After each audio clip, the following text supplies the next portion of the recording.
Okay, we're about 2 minutes past 1, so I think we can go ahead and get started. It's my pleasure to introduce the Public Health Reporting webinar. And to do that, Brandy Janot will take it from here.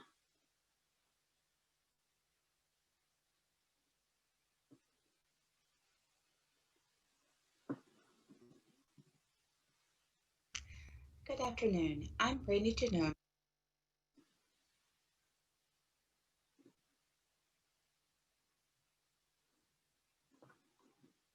Now we'll have Brandy Janot. Good afternoon. I'm Brandy Janot, the Program Manager for the Kentucky Health Information Exchange. Two of the programs I oversee are the Meaningful Use, now known as Promoting Interoperability Program, and the Direct Secure Messaging Program. It's my pleasure, as a member of the leadership team, to introduce the next session entitled Public Health Reporting, Vaccines, Electronic Laboratory, and Case Reporting. In this session, you will learn about the automation process of reporting communicable diseases, including COVID-19, to the Kentucky Department of Public Health. Benefits include improved timelines of reports and reduction in manual errors. In addition, Andrew Bledsoe, State HID Coordinator and Deputy Executive Director to the Office of Health Data and Analytics, and Dr. David Bensema, Infectious Disease Branch Manager for the Kentucky Department for Public Health, will explain the nuances involved in this process as well as automating the EPID 200 process. This session will accumulate with Kayla Rose, KHI Project Manager, delivering an overview on manual data entry for the COVID-19 results. I hope you enjoy the session. Oh, and don't forget to check the leaderboard to see how you're doing in the eHealth Summit Knowledge Adventure. Thank you. Now we have Kayla Rose from the KHI team. Hi, everyone. Thank you so much for joining us after lunch for this presentation. Just to get started with public health reporting, one of the things I think that we all tend to think is that the way we do things in Kentucky is the way it happens across the United States. And for public health reporting, that just simply isn't true. While, technically we're reporting the same kind of reportable diseases, et cetera, the logistics of that is a little bit different. So in other states, you might find that you have to connect to maybe 3 different endpoints, an immunization registry, as you can see in this diagram. Maybe you connect to a syndromic surveillance registry, maybe you connect to another cancer registry, et cetera. And for all of those, you may have to pay as well. So, there could be fees involved. So there could be multiple interfaces, multiple fees, and then lack of coordination. This could be a different person or a different organization basically facilitating each of these, registries. Next slide, Nat.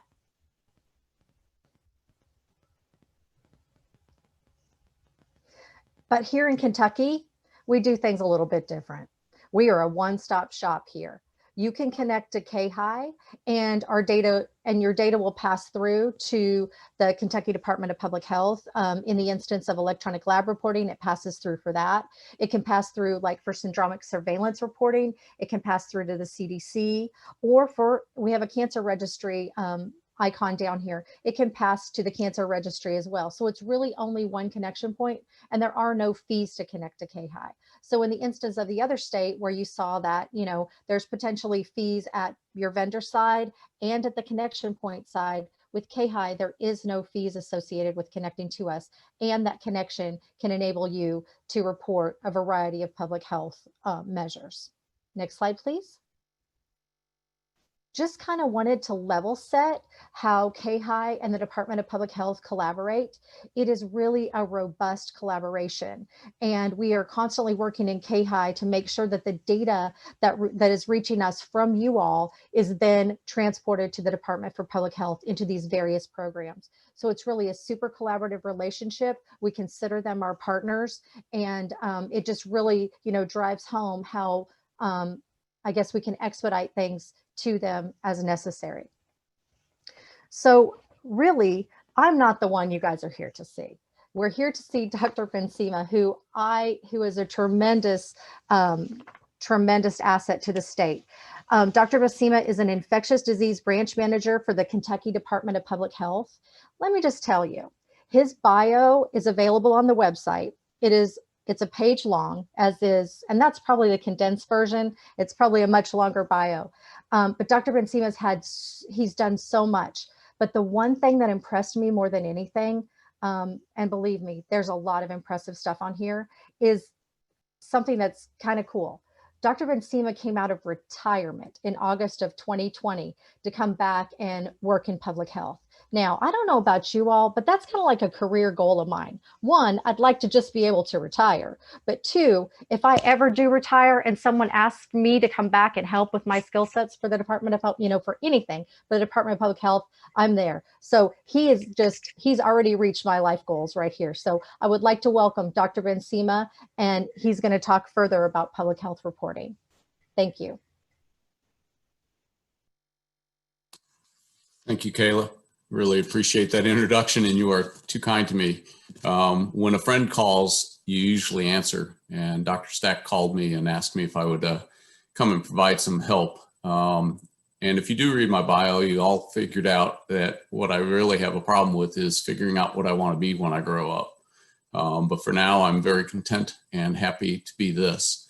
I also had the opportunity to be with the KHI birth back in the early 2000s. And I served on the eHealth board. I served on the steering council for KHI. I remember being CIO for Baptist Health back in 2013 when, 2014, excuse me, when the requirement to do the immunization registry came across. And I know, being on the receiving end of those requirements, that was not a happy moment in my career. That created a lot of stress for our team. But now, as I sit in public health and I look back and I see the success of the immunization registry, and it is one of the most robust and highly functioning immunization registries in the country, I'm very proud to have been involved at the beginning of that. So I'm going to talk. I don't have slides because this is postprandial after lunch. Nobody really needs to fall asleep on slides. You may fall asleep to my voice, but that's okay. I'm going to talk first about successes that we've experienced with KHI and public health, then some not yet successful, and then some opportunities. We have, and I will get to COVID, but we're going to start with something non-COVID just because we need to. It's fun to talk about something other than COVID. Within our hepatitis C program, which is really just ramping up and looking forward to the opportunities to eliminate hepatitis C. It is now a treatable disease. We ought to be able to get there. And one of the things that's going to help us is the fact that electronic lab reporting for Hep C takes an unmanageable volume of lab reports and makes it manageable. It supports the establishment of prevalence estimates for Hep C and Hep B that we could not get in nearly as timely a manner if we did this through our old manual processes. It establishes geographic distribution of Hep C, being able to do heat maps of where the outbreaks are helps us to get ahead of the issue. So much of our Hep C is associated with injection drug use. And as we recognize that hepatitis C, HIV, some of our STDs, they're a syndemic. It is a joined epidemic of these illnesses, and getting the electronic lab reports on Hep C gives us an insight into some of these other entities as well. Then it establishes a continuum of care from a positive RNA result for Hep C to a negative RNA result. That only occurs with treatment. So the following and trending of the labs for an individual through KHI's ELR reporting allows us to actually have a proxy for treatment. And so we can track a new case and see it come to completion. And then it also helps us to identify acute cases, those that either are a recurrent case, which certainly happens, or simply a new case where a negative becomes positive within a 12-month period, providing a less burdensome means of meeting our surveillance requirements from CDC and some of our grants, but also yielding a more accurate acute case count. So Hep C, while suppression of it is not yet a success, the ELR is a success, and it is an opportunity for us to move forward with our program. Hep C, really treatment as prevention, which is a coined phrase I'm stealing from Amanda Wilburn, our section supervisor for Hep C, is made possible by having this real-time data. Treating with the antivirals to suppression to cure reduces the pull of the virus in the community, and that then is eradication of the disease as a potential. The next one that I'd like to mention is the effort of KHI, OATS, and the Department of Public Health together. And OATS is our operation or Office of Applications Technical Services. And the DPH worked with them to rapidly onboard labs during COVID-19. That effort has been incredible. The speed with which we've been able to onboard labs has been unprecedented for Kentucky, and it's appropriate to an unprecedented time, but it's been unprecedented in our state to move so quickly, and it has to do with the collaboration of KHI, OATS, and DPH. It significantly increased the volume and the quality of testing data throughout the state. It allowed us to calculate positivity and incidence rates on a daily basis.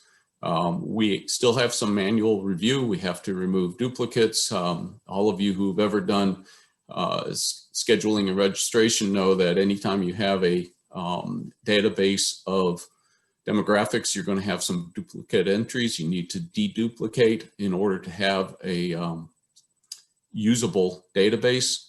And the KHI ingestion of the lab information has really helped us to do that. The calculation of positivity and incidence rates in this near real time has never been done for any of our other disease states. And what we are learning in the COVID-19 pandemic, and with this enhanced functionality and the much, much larger number of labs providing information to us, gives us opportunities in the future to extend this to other disease states and to have more timely reporting that exceeds the requirements of legislation. We have a number of regulations. We have a number of KRS statutes that require certain things. The CDC requires certain things. But as my team back at Baptist Health, when I was CIO and CMIO knows, I usually like to get ahead of the regulations so they're in my rear view mirror. And what I'm really doing is the fun stuff, the stuff where you're thinking about what's next and how can we help. This also assists in early identification of quality issues. If we're getting bad data from a lab, we see it much more quickly in the KHI ELR feed than we can in fax reports, manual reports, things that require a lot of human intervention to clean them up. So seeing that early identification of quality issues helps us to make efforts to prevent that impeding our progress and impairing our quality of reporting. The next, COVID-19 electronic case reporting, ECRs.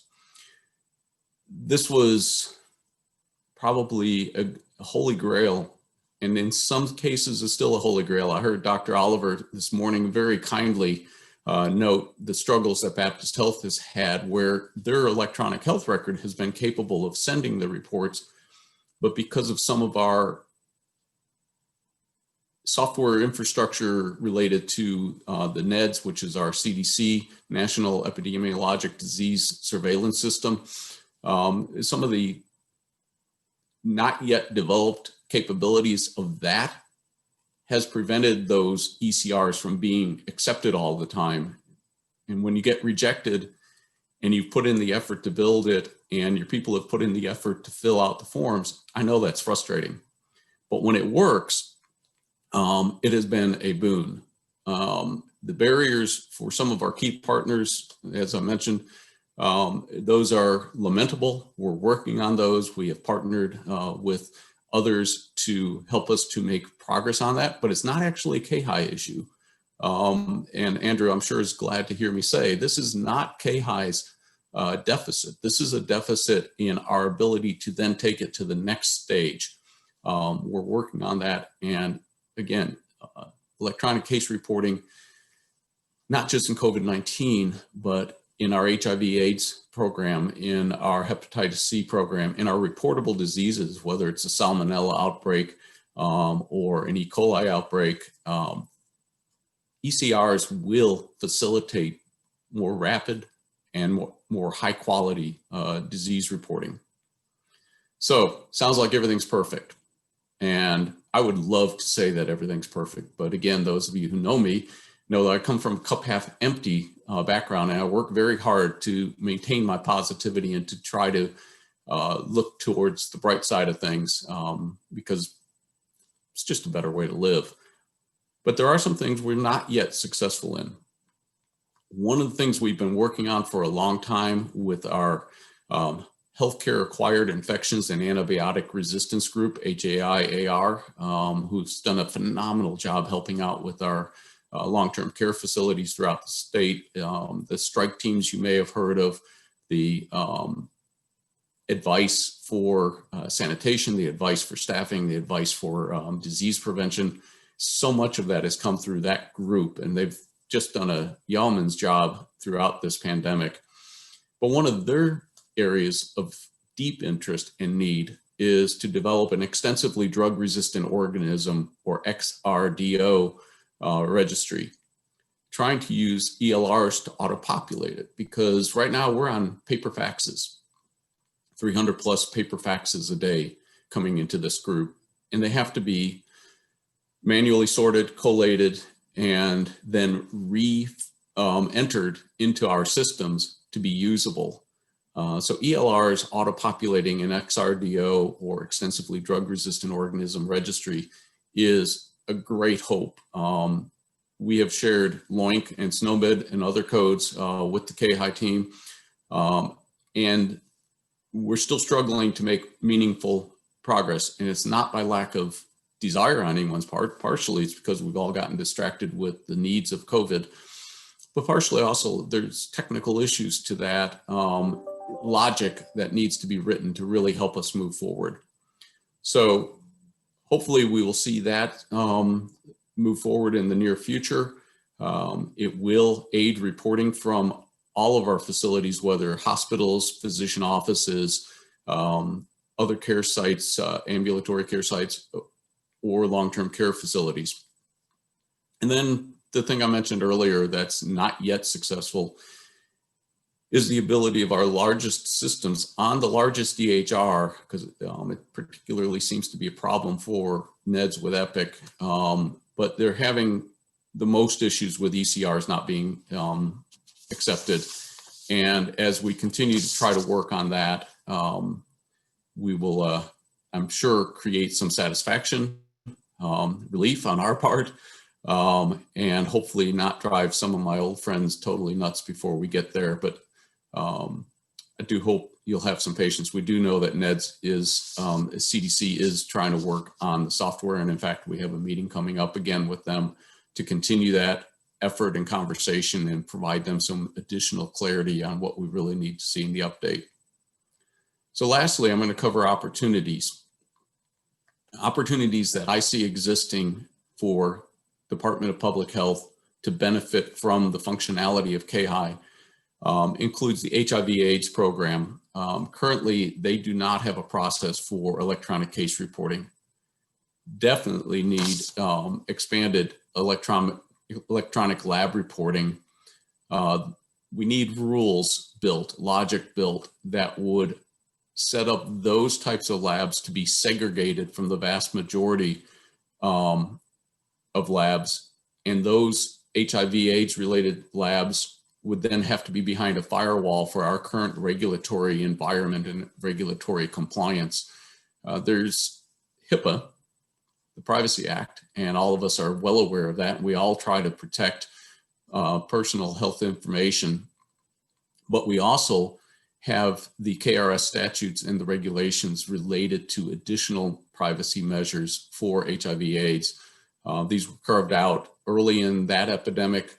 They still exist. Some of the language could use some modernization. We'd like to see that, but a big opportunity is simply writing the logic to receive those electronic lab reports, ELRs, and segregate them behind a firewall. That's going to be a wonderful advance for HIV/AIDS. The ability to onboard some more labs. There is a resistant minority, so we need an influencer or enticement to get the laggards on board. Most of the labs have been very cooperative and very quick to join us, but there are some laggards. And so we're looking within ourselves and outside for the appropriate influencers and folks who can help us to move that forward. Next would be identifying quality issues is aided by the ELRs. You know, we do a better job of seeing those quality issues early, as I mentioned, but again, we need a champion or influencer to drive the lab responsiveness to correct the issues. Some of the things that we see that are opportunities to kind of just clean up the incoming data. Final is not a result, and yet from some labs, final is what comes across in the results on COVID-19 tests. Can't interpret that. I don't know if that's positive, negative. It's done. Detected/positive after a panel of labs has been listed is not actionable because we don't know which lab it specifically relates to. And if there's not a direct linkage, we can't act on that. So we need to work with our lab partners on some additional standardization of submission formatting.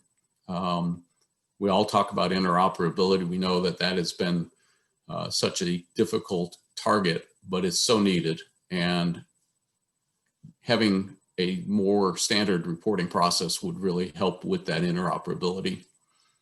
Also in midstream, sometimes the labs are changing codes, LOINC, SNOMED codes associated with a particular lab, and they do it without notice. It's an internal operations need. Something's changed in their own billing reporting. Maybe a relationship with an insurer has changed, but we need an alert mechanism and again, some champion or influencer to drive the lab responsiveness in this issue. These are just tangentially KHI issues. The reason they're KHI issues is KHI, by giving us ELR, giving us ECR, giving some of this increased functionality, has actually shined a bright light on some of the deficits. Happens all the time. Every time you improve something, you find out where you have another deficit. And so this is just continued opportunity for further improvement. Everything's a iterative process. Nothing is a final. You know, when we talk about optimizing systems, some of my friends know I hate the word optimization because it implies there's an endpoint. I like continuous improvement. I like continuous enhancement. I like the thought process that we keep looking to our stakeholders and seeing what would benefit them. And Kentucky Department for Public Health has found in KHI a responsive vendor, if you will, who looks to us as a stakeholder and helps us by continually working with us to enhance the functionality of the underlying software. And so with that, I'm going to close my presentation. I don't know if that's what you wanted, enough for you, too much for you, but I appreciate the opportunity and the privilege of talking to you.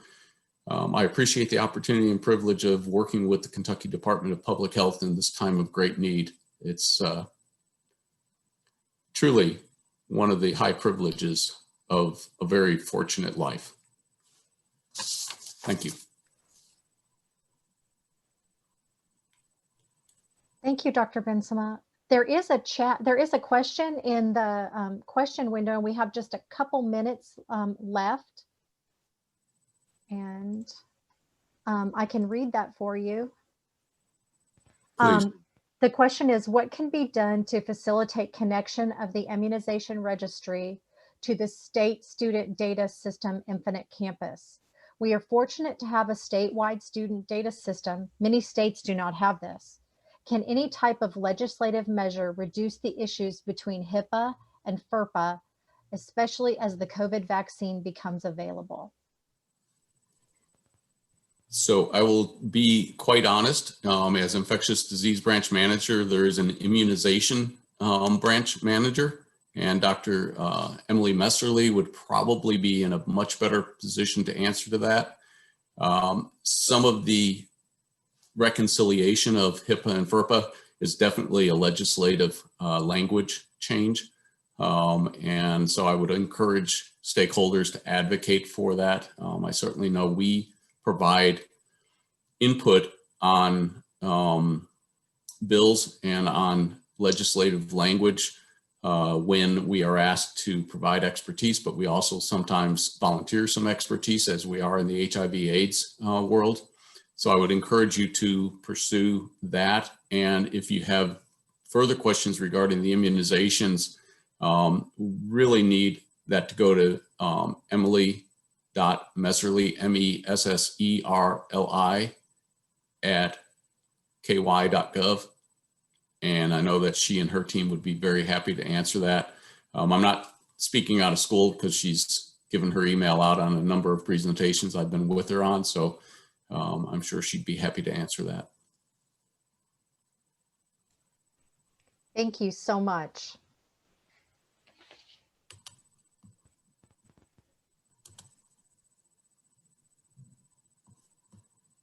Well, if there aren't any other questions, I think we can conclude this session. Our next session is the Integrative Premier Services, and it'll start at 1:30. So we'll see you all over there. Thank you. Thank you all.